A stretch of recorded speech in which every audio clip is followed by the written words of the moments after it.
Muchas gracias. ¿Ahí me escuchan bien? Sí, sí se escucha bien. Perfecto. Bueno, pues muchas gracias. Primero que nada, muchas gracias a Proyecto Fronterizo por la invitación. Pues es como estar en casa, como leía la persona que está presentando, pues he trabajado durante un tiempo importante en Proyecto Fronterizo, entre ir y venir. Entonces me da mucho gusto estar aquí. Muchas gracias por contemplarme para este ciclo, para dar cierre a este ciclo de conferencias. Pues yo he titulado esta plática Repensando el ciclo urbano del agua en Tijuana, Baja California. Y bueno, es un tema que estoy estudiando dentro de la maestría que estoy cursando. Justamente estoy haciendo mi trabajo de investigación de tesis sobre el ciclo urbano del agua y específicamente en el tema de saneamiento y reuso. Entonces van a ver un poco que la presentación se va a ir dirigiendo hacia el saneamiento y hacia el reuso, ¿no? Entonces, vamos a empezar con este esquema, ¿no? Que luego es muy ilustrativo para identificar qué es lo que está pasando con el agua urbana en Tijuana. En Tijuana y en Playas de Rosarito, porque ahorita lo vamos a ver que pues es el mismo organismo operador, la SES, la que hace la gestión del agua tanto en Tijuana como en Rosarito, ¿no? Tiene nada más el nombre de Tijuana, pero funciona para ambos municipios. Entonces, bueno, comenzamos este esquema con la parte izquierda, con el agua que extraemos del río Colorado, que traemos desde... Perdón, pero no está corriendo la presentación y está en modo, no está en modo presentación y está detenida en la primera. Sí, creo que está proyectando el programa de PowerPoint, no la presentación. A ver, qué raro.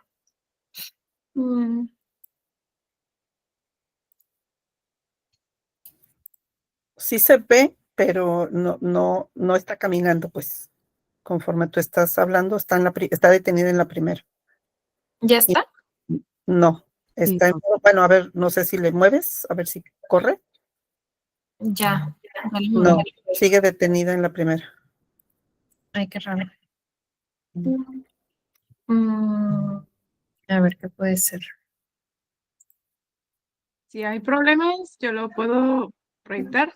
Ya tengo descargada la presentación. Ok, está bien. Le había hecho un cambio como a una diapositiva, pero sí, yo creo que va a ser más fácil. A ver, ahí ya. Tampoco, No, ¿verdad? No, sigue igual. A ver, voy a hacerlo otra vez.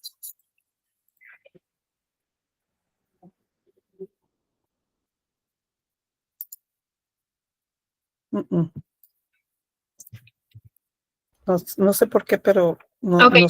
entonces sí, yo creo que sí le hacemos eso. Ya, a ver, Eh. dale a otra, ya se movió. A ver, dale a otra, a la que sigue. No, ahora se queda en la segunda. Qué raro. Sí, no sé si se ve. Ya sé, a ver, creo que ya sé, creo que yo le puse algo de fijar ahí.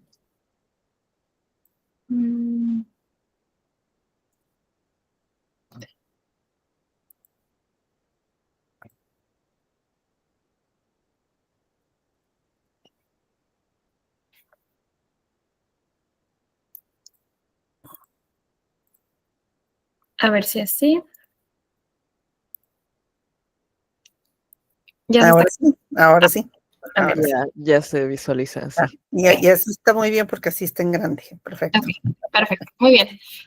Bueno, como les comentaba, empezamos por este esquema que básicamente busca sintetizar esta parte del saneamiento, ¿no? Digamos que aparecen otros elementos o otros procesos dentro del ciclo urbano del agua, pero sí está, digamos que hay un sesgo y está muy enfocada al tema de saneamiento. Entonces, bueno, aquí comenzamos por la flecha azul, por la parte izquierda, que es básicamente el trasvase de agua que recibimos del río Colorado, ¿no? En los datos del 2024, el organismo operador publica que en 2024 usamos entre Tijuana y Playas de Rosarito, porque como les decía, es un mismo organismo operador, entonces luego es difícil desagregar los datos y saber solamente cuánto consumió Tijuana. Entonces, aquí están juntos Tijuana y Playas de Rosarito. Entonces, hubo un consumo de 153 millones de metros cúbicos al año que tuvieron que bombearse por el acueducto Río Colorado, subir la Rumorosa, con todo el gasto que ello implica. Ahorita vamos a ver unas cifras que son así bastante alarmantes respecto a cuánto dinero se utiliza solamente para el bombeo del agua del acueducto. Aparte de otros costos ambientales que implica el hacer un trasvase de esta naturaleza, ¿no? Los efectos río abajo en el delta del río Colorado. Pero bueno, aquí estamos empezando en la fuente, ¿no? Aquí estamos hablando que el organismo operador le da servicio a más de 2 millones de habitantes, 2.200.000. Es un agua que pues pasa por el proceso de potabilización, de uso, de tratamiento. Aquí ya nos encontramos con una cifra que si bien es alta, hay organismos operadores al sur del país, puede ser Ciudad de México, puede ser Guadalajara, donde este número de fugas y pérdidas es mayor. Entonces, estamos un poco por debajo de la media nacional, pero claro que es un número sumamente alto. Considerar que básicamente 3 de cada 10 litros se desperdician, se pierden en las tuberías antes de llegar a nuestras casas, ¿no? Entonces, de esta agua que estamos bombeando, de las potabilizadoras, pues se pierde 26.3% del agua limpia, potable o antes de que pueda llegar a las casas. Bueno, ya el uso que se le puede dar, doméstico, industrial, etcétera, pasa una parte de tratamiento. No toda el agua, obviamente, es acopiada, digamos que mediante redes de saneamiento, esta red de drenaje que existe en la ciudad, no toda entra al sistema, pero la que entra en 2024 fueron 122 millones de metros cúbicos. Aquí podemos ya ver una diferencia, ¿no? Entre 153 millones que se bombean y los 122 millones que se colectan, no que se tratan, que se colectan. Entonces, puede haber también, obviamente, una parte que, por ejemplo, si las personas la usan para riego de jardines, pues hay parte que se evapora, que se llega al subsuelo. O sea, digamos que es agua no contabilizada, ¿no? Entonces, pero es un número grande. Entonces, nos encontramos que de este total de 122 millones de agua que el organismo operador estima que se está generando, agua residual que se está generando, únicamente está colectando mediante esta red de drenaje un 76%. Ahí ya vamos así como filtrando, ¿no? Entonces, hay una parte que el propio organismo operador reconoce que no está entrando a la red de alcantarillado, ¿no? Que se está...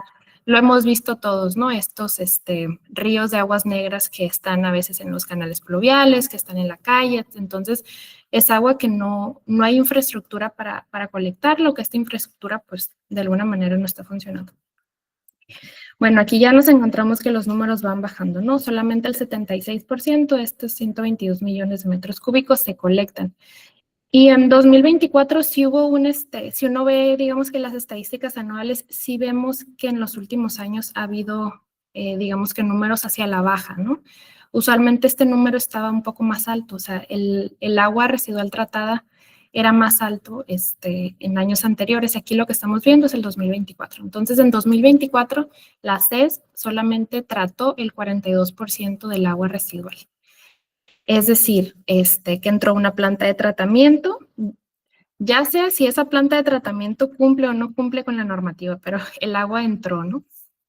A la planta de tratamiento, y una vez que fue tratada, pues tiene 2 caminos. Puede ser que sea bombeada hacia el mar, descargada en el Pacífico del lado mexicano, o bien que cruce la frontera y que sea tratada nuevamente. Ahí es todo un tema logístico que luego es muy complejo de explicar, pero hay una parte del agua residual que cruza la frontera que la trata una planta internacional que está básicamente como en el límite del río Tijuana entre México y Estados Unidos, y ahí también es descargada hacia el Océano Pacífico, pero con un emisor submarino que administra el lado americano de la SILA, o de la SILA es un órgano dentro de la Secretaría de Relaciones Exteriores que tiene una contraparte en Estados Unidos que lleva un nombre similar en inglés. Entonces, es el gobierno de México y Estados Unidos que tiene una agencia para administrar todo lo que tiene que ver con límites y aguas, y esta planta internacional de tratamiento está a cargo de la SILA estadounidense. Entonces es ya el gobierno de Estados Unidos la que trata parte del agua, otra parte del agua se queda en México y la descargamos igual hacia el Océano Pacífico, pero un poco más hacia el sur. Entonces, bueno, esto obviamente conlleva cuando el agua no está tratada adecuadamente, contaminación, efectos a los ecosistemas, a la salud pública, erosión costera, ¿no? Que es algo que también Proyecto Fronterizo trabajó hace un par de años. Y bueno, que también hay monitoreos, hay estudios donde el agua que corre por el río Tijuana excede en 40,000 veces la norma para coliformes fecales, ¿no? Entonces, hay una serie de irregularidades porque, bueno, si bien por el río Tijuana se conduce agua residual tratada, también se conducen estas aguas crudas, es decir, aguas que no fueron tratadas, se combinan y es ahí un problemón. Entonces, bueno, eso es un poco de manera esquemática. Este es el contexto de Tijuana, pues lo sabemos, o me imagino que la mayoría de las personas que están aquí conectadas son de la ciudad o conocen la ciudad, pero en dado caso que alguien no lo sea, pues bueno, estamos en un contexto con clima árido, con baja disponibilidad de agua, en un contexto con un acelerado crecimiento poblacional, donde la mayoría del agua, el 95%, viene de la cuenca del río Colorado, la cual a su vez está enfrentando una sequía prolongada, ¿no? Y que también el río Colorado está enfrentando recortes del lado mexicano, ¿no? Porque recordemos que el río Colorado está principalmente en Estados Unidos. Ahorita les voy a presentar un mapita, ¿no? Pero eso es un poco como de contexto para ver todas las problemáticas que se están viviendo en Tijuana, que bueno, estamos conectados con lo que está pasando en el río Colorado. Y esto que les comentaba hace un rato del elevado costo de agua en bloque, que se pagan aproximadamente 1,200 millones de pesos por año solamente por bombear agua por el acueducto río Colorado. Entonces, estamos hablando solamente de la electricidad para esto que vemos aquí en la imagen de la izquierda, en la parte superior izquierda. Pues sube la rumorosa del agua y eso tiene costos muy altos en la electricidad de más de 1,000 millones de pesos por año. Entonces, es algo muy grande. Nos encontramos también con una baja tasa de reuso de agua residual. Aquí ya no lo platiqué en el esquema, pero es 2,9% en 2024 a nivel, o sea, de todo el agua que se trata, solamente 2,9% es reusada. Y bueno, estas descargas al mar, ¿no? Que hace que las playas estén cerradas, que haya contaminación, que pase esto. Entonces, bueno, el ciclo urbano del agua es este proceso que abarca desde la captación, potabilización, distribución, uso, recolección y tratamiento de aguas residuales en zonas urbanas. Y aquí lo vemos un poco esquematizado, ¿no? Estos procesos, desde la conducción, aquí por este acueducto, con estas cifras alarmantes de costos de electricidad por el bombeo para traerlas hacia Tijuana. Aquí cuando ya están en la canalización del río Tijuana, cuando ya hay agua tratada combinada con agua cruda, combinada con basura, ¿no? Entonces ahí vemos otra parte del proceso. Y aquí vemos el final del tubo, que es una de las descargas hacia el Océano Pacífico de las aguas residuales en Tijuana. Entonces, rápidamente, este es el viaje del agua del río Colorado hacia Tijuana, ¿no? Esta es la cuenca del río Colorado, esta parte que ven en verde, entonces atraviesa 9 estados, si no mal recuerdo, o sea, llega un largo camino y obviamente hay varios tributarios a lo que conocemos. Y bueno, son todas las presas en Estados Unidos hasta que llega a Mexicali, hasta que lo bombeamos, hasta que llega a la presa del Carrizo aquí en Tijuana, desde donde a su vez se bombea la potabilizadora, se distribuye a la ciudad. Esta es otra cifra, los 1,200 millones es una cifra del 2021, eso es una cifra un poco más actualizada de electricidad del acueducto Río Colorado, ¿no? Entonces es una pregunta que también deberíamos hacernos, ¿no? ¿Qué podríamos hacer con 1,600 millones de pesos, ¿no? Que es más o menos el 10% del presupuesto total de Tijuana, por ponerlo en una proporción, ¿no? Más o menos. Creo que ahorita ya subió poquito, pero el presupuesto anual de todo el municipio de Tijuana andaba como en 11,000 millones de pesos. Entonces, estamos hablando que es más o menos el 10% del presupuesto de toda una ciudad, ¿no? Y ahí también, para hacerlo un poco más ilustrativo, ¿qué se podría hacer con esta cantidad? Entre 50 y 80 centros de salud básicos, entre aproximadamente 40, 60 escuelas, parques, ¿no? O sea, es una cifra que se podría invertir en infraestructura pública, ¿no? Aquí también rápidamente para repasar cuál es un poco esta historia o los antecedentes de esta gestión binacional de las aguas residuales. Es algo que me parece que no lo he mencionado de manera explícita, ¿no? Pero estamos en una cuenca binacional, ¿no? La cuenca del río Tijuana, donde está geográficamente ubicada Tijuana, es una cuenca binacional que está regulada por un tratado de aguas internacionales que data desde los años 40. Entonces, la cuenca y el río prácticamente, o los tributarios están en ambos lados de la frontera. Cruza la ciudad de Tijuana y termina en Imperial Beach. En la foto pueden ver aquí en esta parte rojita, y desemboca en el Océano Pacífico el río Tijuana. Entonces, aquí en esta foto lo podemos ver muy ejemplificado. Es una foto aérea que pues pocas veces vemos. En Tijuana vemos nada más la parte canalizada, pero cuando deja de estar canalizada, así se comienza a observar. Entonces, esos son algunos antecedentes que tienen que ver más con la parte de las actas. Las actas son estos documentos que firma el gobierno de Estados Unidos y el gobierno de México para ponerse de acuerdo respecto a cómo manejar el agua, particularmente el agua residual. En eso está enfocada esta lámina.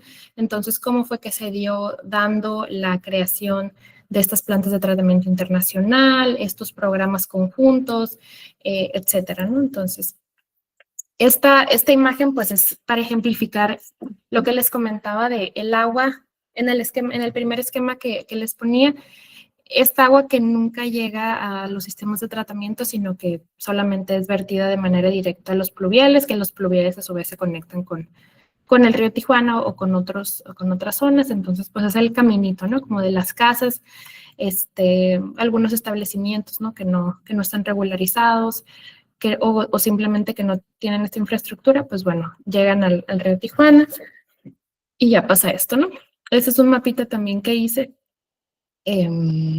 sobre bueno, aquí en amarillo pueden ver las líneas de drenaje de agua residual en la ciudad, y en color café son de acuerdo al INEGI, las viviendas que no tienen drenaje en Tijuana. Entonces ya observamos manchones y ya observamos zonas donde, de acuerdo al INEGI, pues no hay infraestructura de drenaje, ¿no? No están conectadas a la red, y por tanto, pues las personas que viven ahí pues van a desechar las aguas crudas, las aguas negras crudas, pues al ambiente, a los arroyos, a donde se pueda, ¿no? A la calle.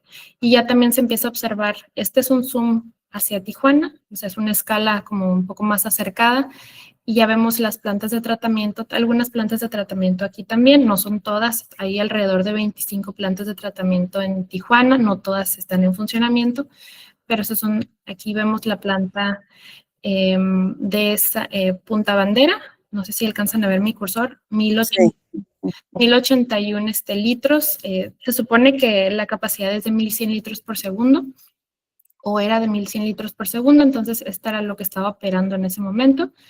Y esa es la que descarga aquí el Océano Pacífico. Aquí 1117 litros por segundo es la planta internacional que les comentaba también. Aquí hay otra planta chiquita que es la del Campestre, y aquí creo que estamos arriba, no sé si es la de la UABC, la del Carmen, me parece. Pero hay muchas otras plantas. Este es más bien por la escala que tengo aquí en este mapa. Este otro mapa, ya le agrego los puntos de monitoreo de COFEPRIS. Bueno, es algo que también platicaré un poquito más, ¿no? Que bueno, por temas de salud pública, la autoridad a través de la COFEPRIS, pues checa si hay contaminación en las playas. Entonces aquí ya podemos ver un poco este cruce de capas de información entre las viviendas que no tienen drenaje, entre la red hidrográfica, que son estos, pues, por dónde fluye el agua, o sea, básicamente, cuáles son las zonas más bajas, por dónde se ve el agua, por gravedad, simplemente porque va a llegar a algún lado. Entonces, aquí alcanzamos a ver, ¿no? Que pues hay una conexión entre las viviendas sin drenaje, entre algunos arroyos y los puntos de monitoreo de Cofepris, y simplemente los puntos en rojo son donde escurre, ¿no? Son bueno, estos son los escurrimientos transfronterizos, los que están en rojo junto a la frontera, y los otros son puntos de drene de la subcuenca que se llama El Descanso.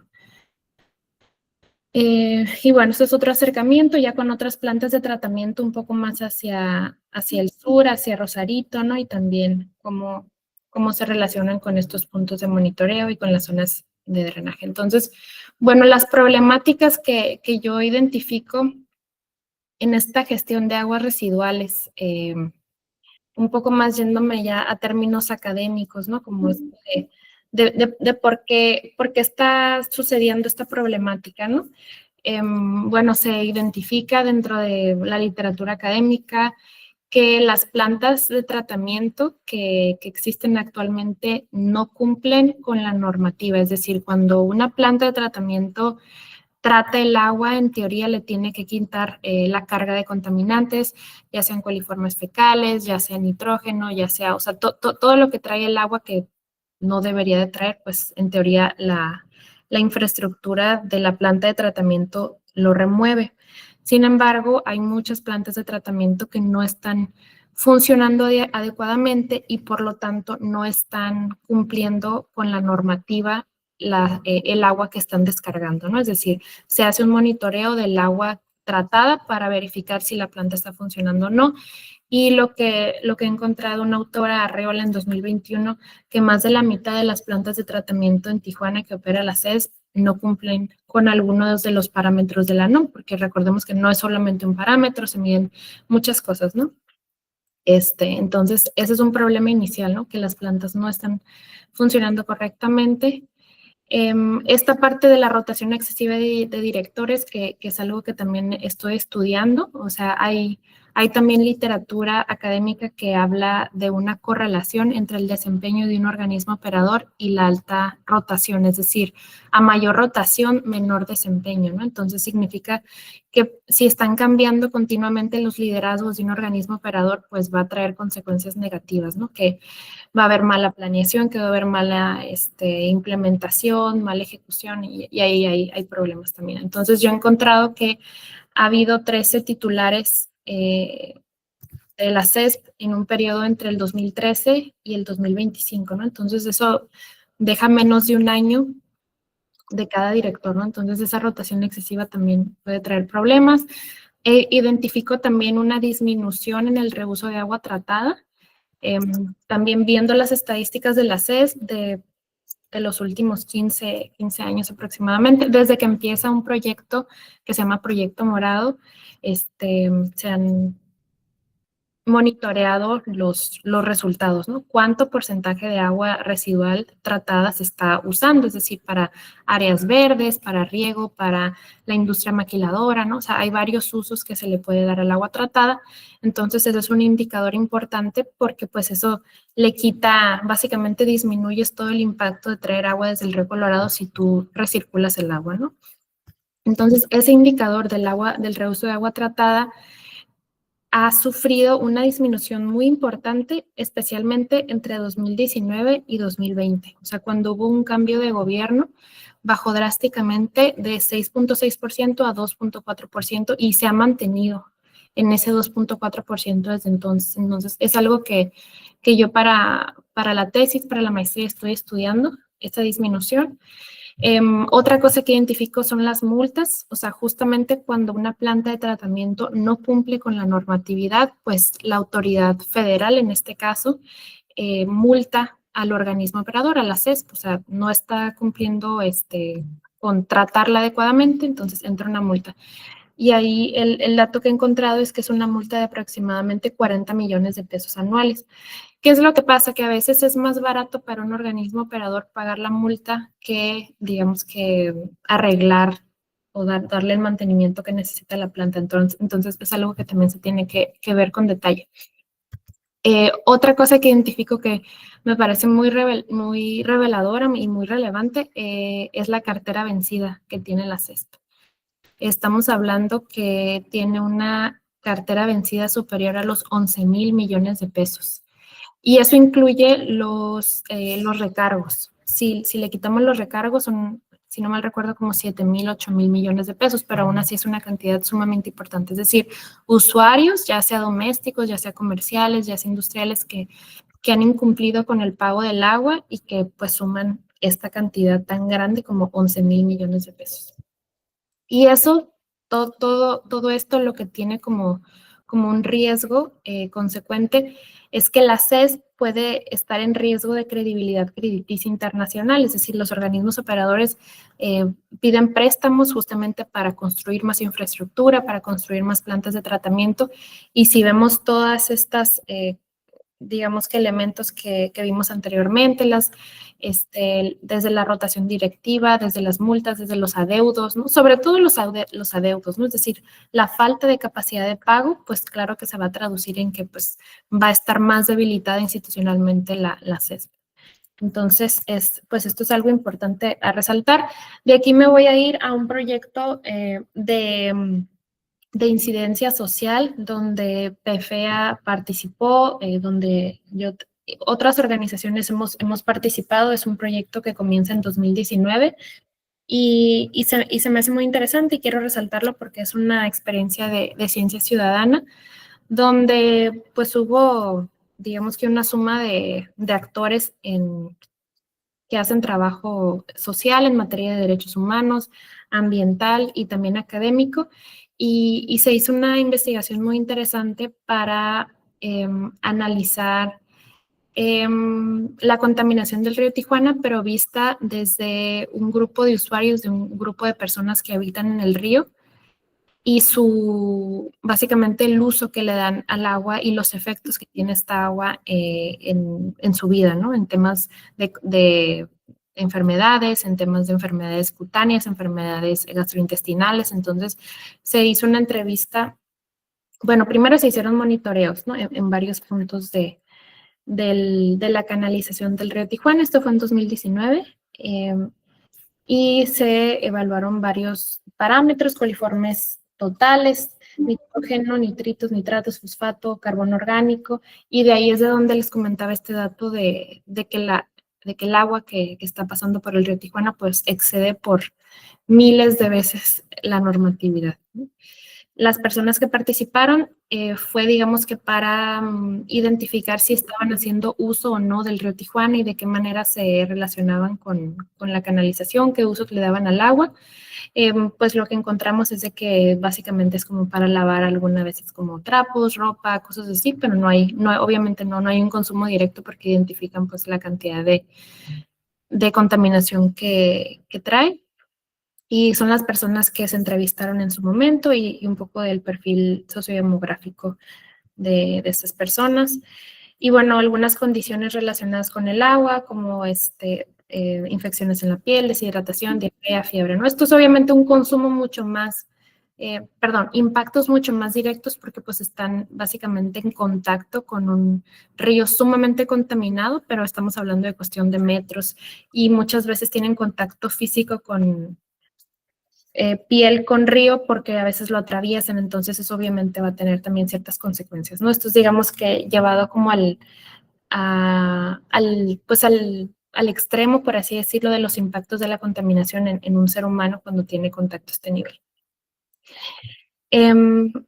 Bueno, estas fotos, bueno, estas son ya las plantas de tratamiento completas, las que están identificadas en Tijuana, que les comentaba son alrededor de 25, hay algunas que no funcionan, que están fuera de operación. Las más importantes pues son la planta internacional, que trata 1,100 litros por segundo. Está en un proceso de ampliación, me parece que en agosto iban a terminar un proceso de ampliación de la planta internacional para añadirle 35 millones, bueno, ampliarse a 35 millones de galones por día. Pues esto es un poco de la situación binacional que se vive. En Estados Unidos, pues digamos que está bastante introyectada esta idea de que el agua en Imperial Beach está sumamente contaminada, que la gente no se acerque, esta contaminación del río Tijuana. Entonces, pues es algo que Luego en playas de Tijuana me parece que las personas no tienen esa alerta, ¿no? Y está mucho más normalizado, a pesar de que haya letreros que la playa esté cerrada, pues vemos que hay una importante cantidad de personas que usan la costa, que la visitan para fines recreativos. Entonces, bueno, eso. Pasando a otra de las principales plantas de tratamiento, otra de las principales infraestructuras es la planta de tratamiento de Punta Bandera, que se ubica en esta zona, carretera escénica Ensenada, Tijuana Ensenada. Y es una planta de tratamiento bastante antigua en la ciudad. Es una tecnología que se llama lagunas de aireación.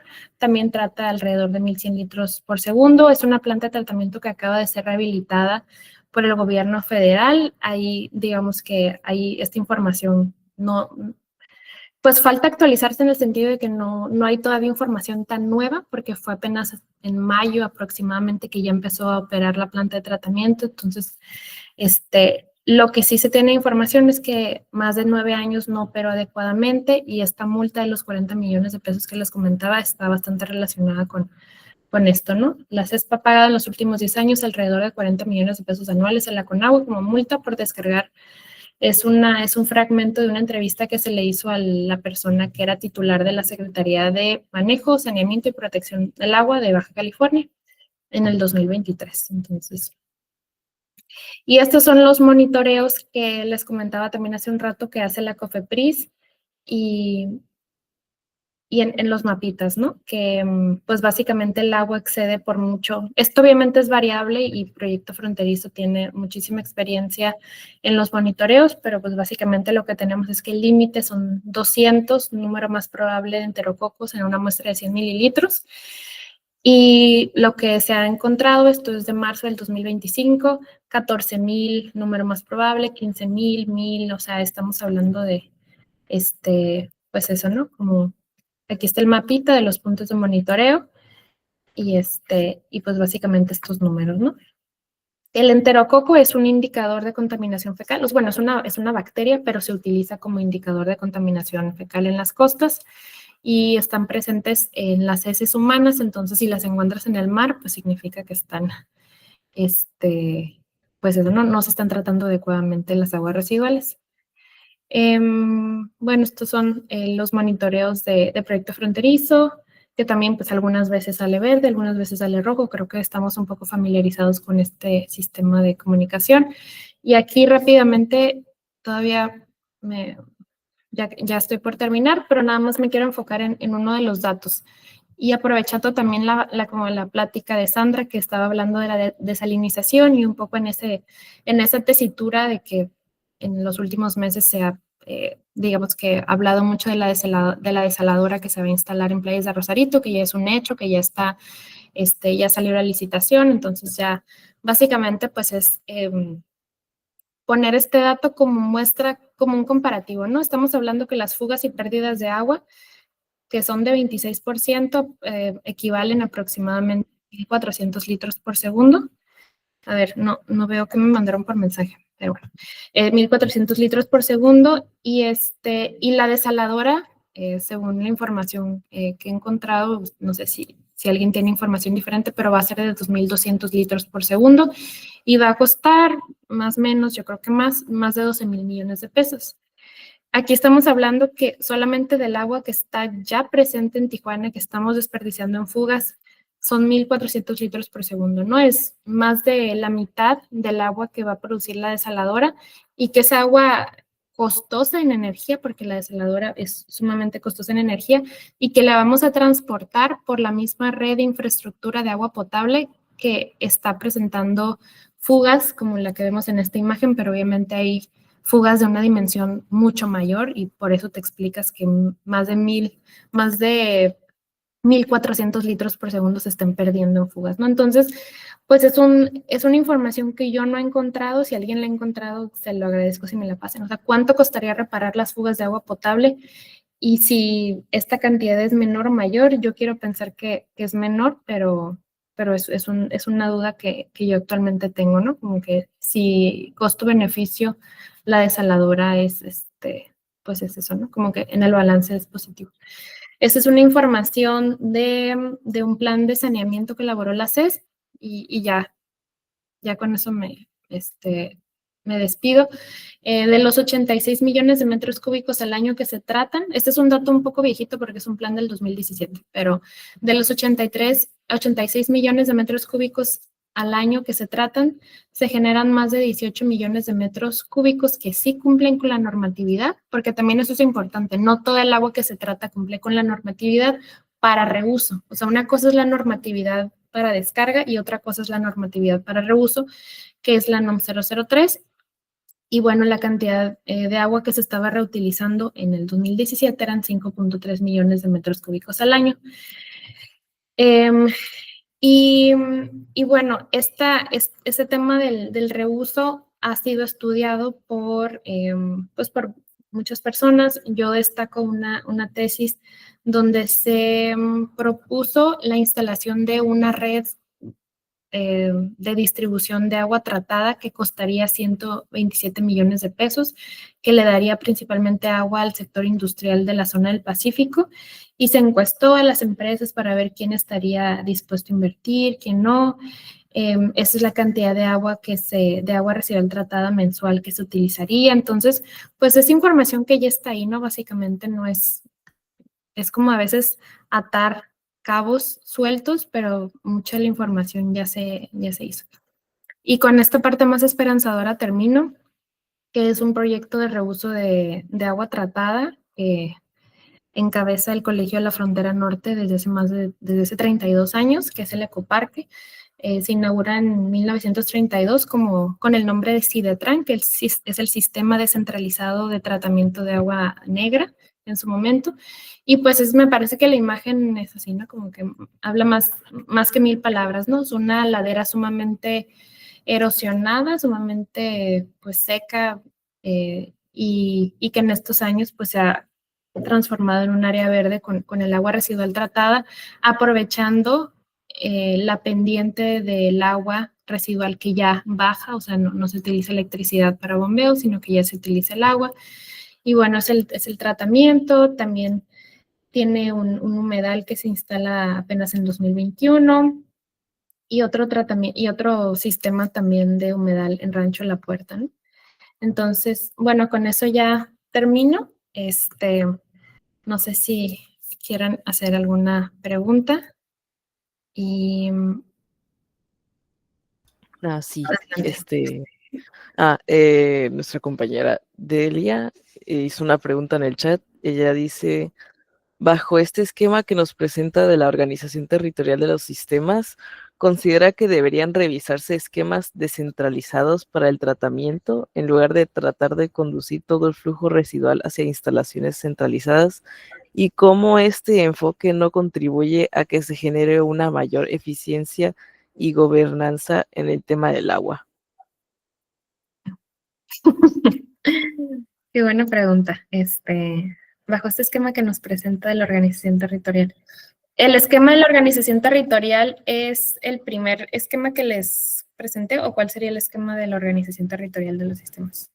Sí, bueno, es básicamente todo, ¿no? Lo que nos platicaste a lo largo de la presentación, desde toda ruta del río Colorado, como viene desde allá, hasta cómo llega al mar, ¿no? Cómo llega toda esta ruta de arroyos, de plantas, etcétera. O sea, todo este sistema territorial de instalaciones, ¿cómo lo ves? Bueno, creo que esa es una pregunta muy buena y habrá muchas personas que puedan saberlo más que yo. A mí me parece que como todo lo descentralizado tiene pros y contras, ¿no? O sea, los pros obviamente es eso, ¿no? Como que si una infraestructura, o sea, si estamos poniendo como todos los huevos en la misma canasta, como se estuvo poniendo tal vez con Punta Bandera, ¿no? Que 1100 litros por segundo.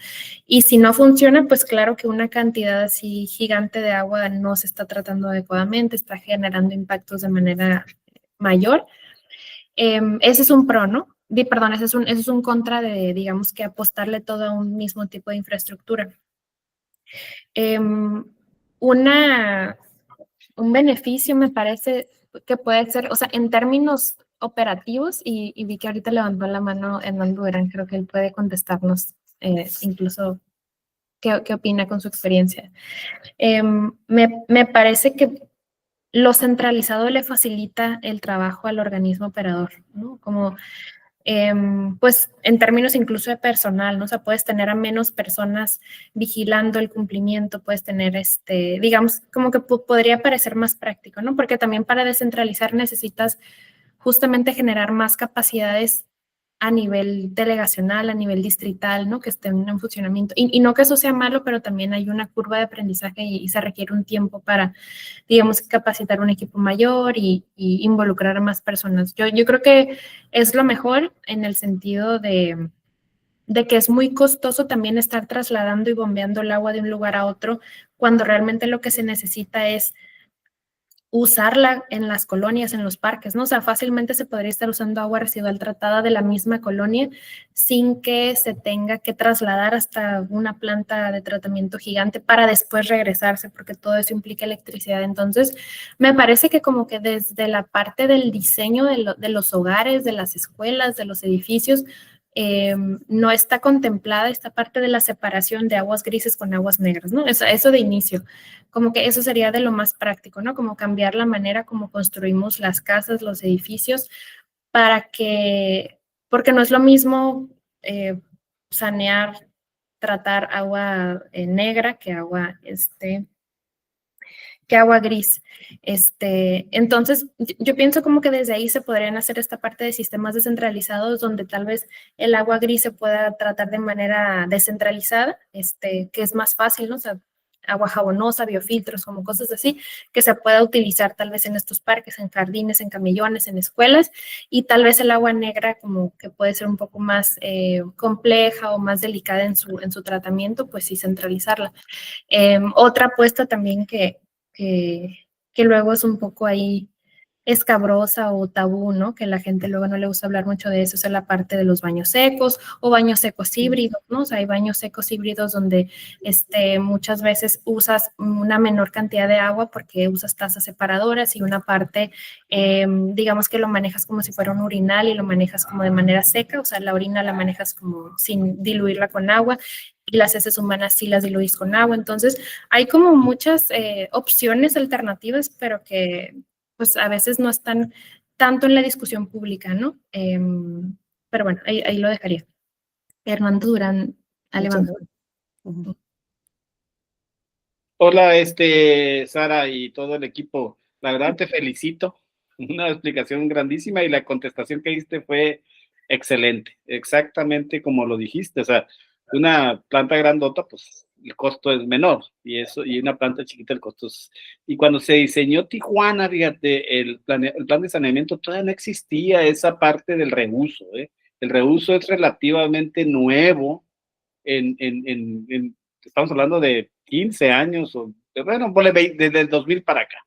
Pues cuando hicieron todas esas plantas, punta bandera, y pues hacían lo más económicas posible, ¿no? Inclusive que cumplieran con la NOM 01, que era simplemente para descargarlas no se pensaba o no se tenía porque el agua era barata, simplemente el agua que traías era barata porque pues era del ciclo del agua, de la presa, de algún pozo cercano, ¿no? Ya cuando empiezas con estas, números del traerlo y 1.500 millones, ya es agua.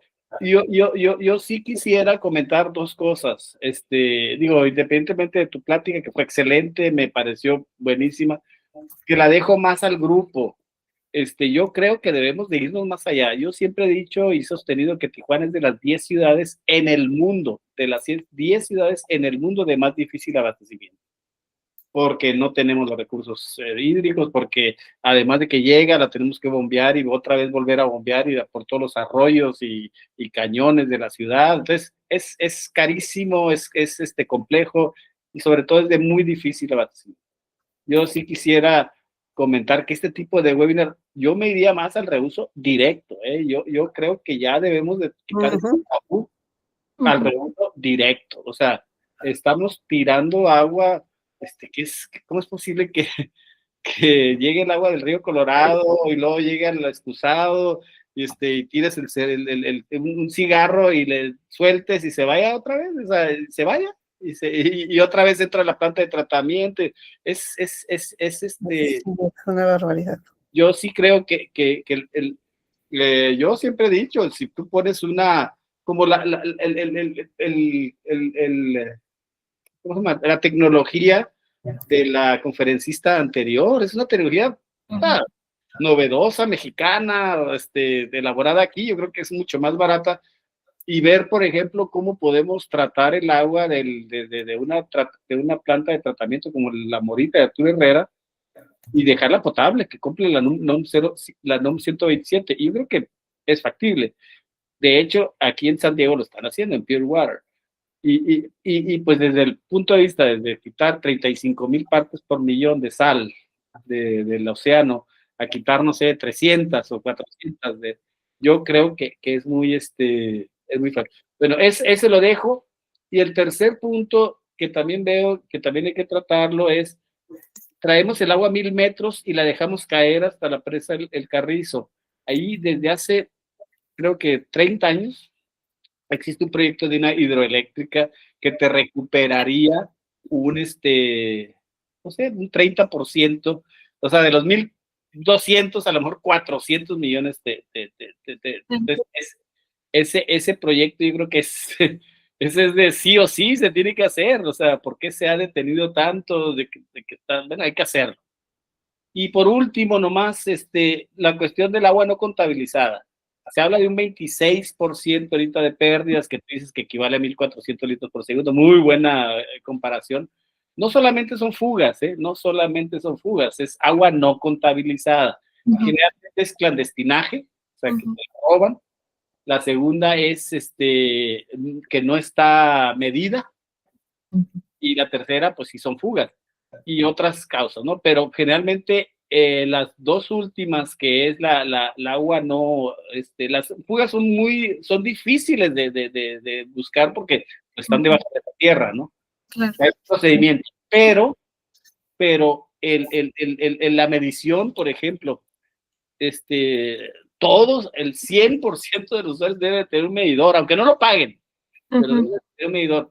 Y veo los 600,000, pues no andan un 100%, andan a lo mejor en un 80, 85. Entonces, ese 15%, estoy seguro que te sale, es agua no contabilizada que se te está yendo. Y la segunda es que los medidores tienen una vida útil. Después de cierto tiempo, 10 años ya no miden bien, ya no miden. Entonces tendrías que cambiar, si son 700,000 usuarios, casi 70,000 usuarios, 70,000 medidores cada año. Entonces, sí se tiene que hacer esa política, y para encontrar las fugas, pues es sectorizar, que son condiciones más técnicas, ¿no? Pero esos dos puntos sí se pueden hacer y se deben de hacer, y no se hacen. Entonces, ahorita vas a que te pongan un medidor y tardan meses para dar de alta. Es un cliente que te está potencial, y entonces ahí me quedo, pero sí, ver, yo sí pediría estos webinars, agua, ¿cómo se llama? El uso de agua directo. Eso debe como lo hacen en muchos lados del mundo. El agua es la misma agua que hemos tenido en los millones y millones de que existe agua, y es la misma agua, se está reciclando, nos dicen, pues son las que usaban los dinosaurios, y es la misma, millones y millones de veces, no hay que tenerle miedo. Pero sí, ahorita hay que cambiar la ley, por ejemplo. La NOM 127, ¿no? Sí. Tenemos que hacer ciertas cositas que yo creo que hay que empujar. Sí. El otro punto es el reglamento de edificaciones, tú lo dijiste. Tenemos que ya tener, en Israel así lo hacen, cosa más, agua gris, agua morada y agua potable y drenaje, ¿no? O sea, ya tienes, y dentro de la misma construcción ya tienen esos reglamentos.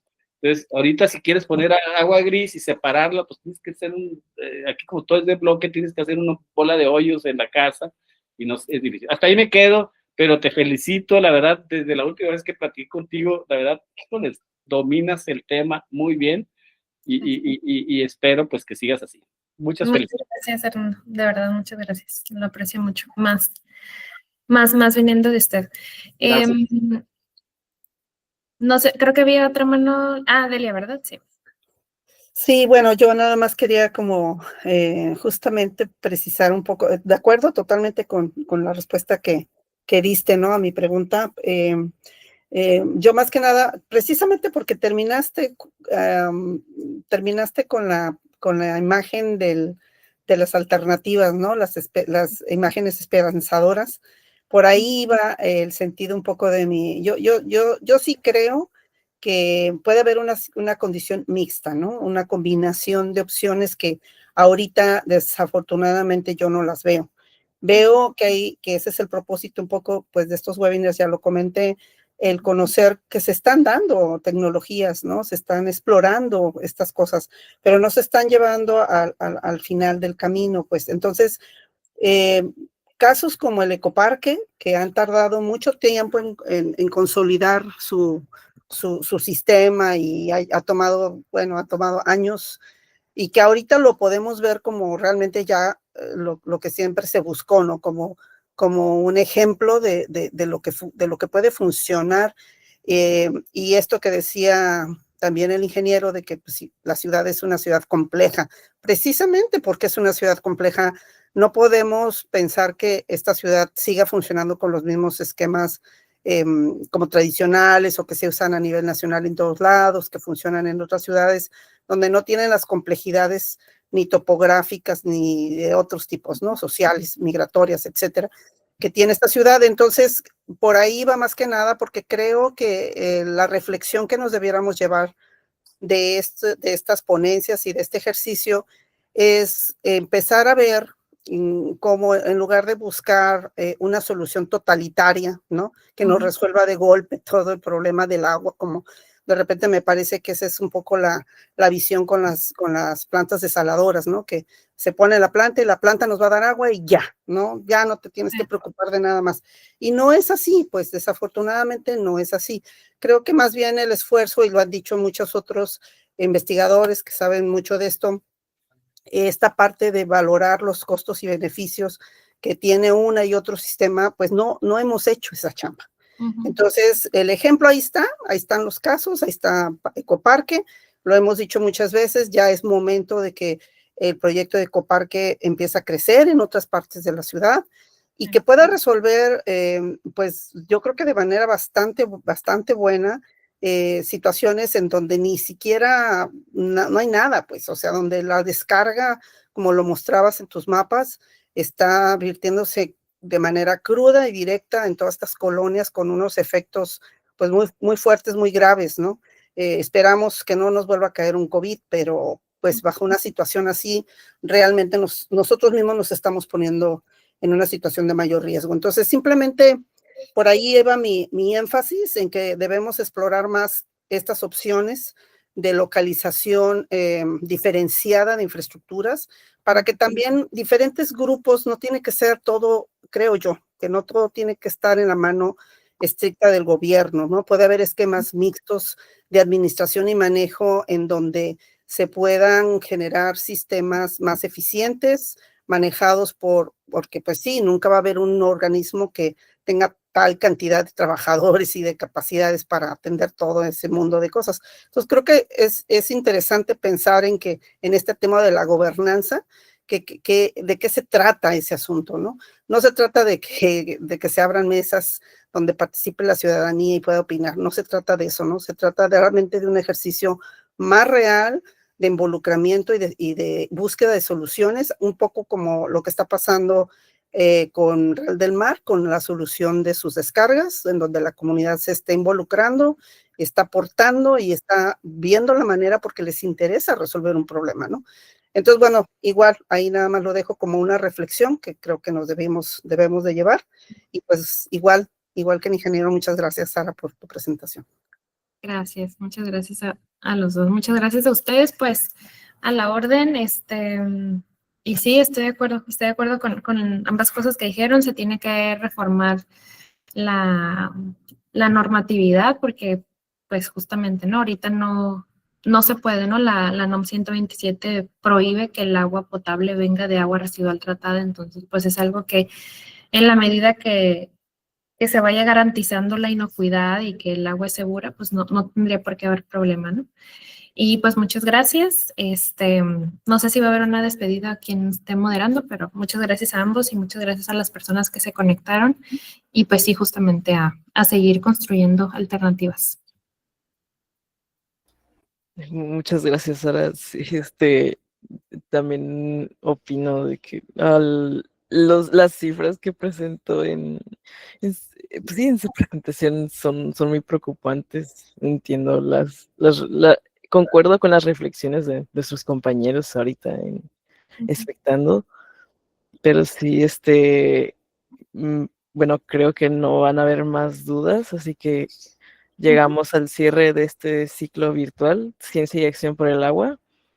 Desde el proyecto fronterizo de educación ambiental ACE, a través del programa Tijuana Waterkeeper, queremos expresar nuestro más profundo agradecimiento a todas las personas ponentes por compartir su conocimiento, sus experiencias y su pasión por construir soluciones que integren la ciencia con la acción comunitaria.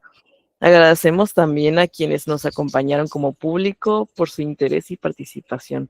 Muchísimas gracias por sus comentarios y preguntas y por la información que nos han aportado las personas que han presentado. Ya aquí es donde vamos a cerrar, detener la grabación. Sigamos haciendo ciencia con propósito y acción.